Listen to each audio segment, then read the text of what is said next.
যখনই মানুষের জীবনে কোনো বিরূপ পরিস্থিতি আসে তখনই মানুষ ঈশ্বরের কাছে প্রার্থনা করে, ঈশ্বরের সম্মুখে মিনতি করে যেন সে পরিস্থিতি থেকে নিস্তার পায়।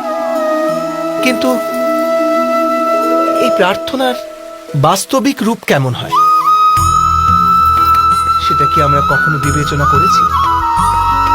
প্রার্থনার অর্থ হল নিজের সমস্ত আকাঙ্ক্ষা, সমস্ত চিন্তা, সমস্ত সংকল্প বিকল্প, সমস্ত পরিকল্পনা ঈশ্বরের চরণে দান করা।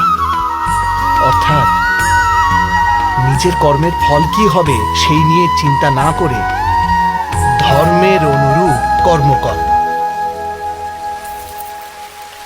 ঈশ্বরের পরিকল্পনাকেই নিয়তি বলে মেনে নেওয়া,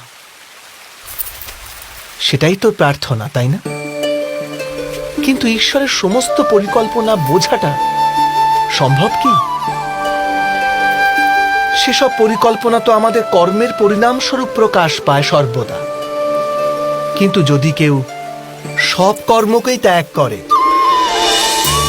সেটা কি প্রকৃত প্রার্থনা? বাস্তবে কর্মই জীবন, আর ফলের প্রতি মোহ না করাই সত্যিকারের প্রার্থনা।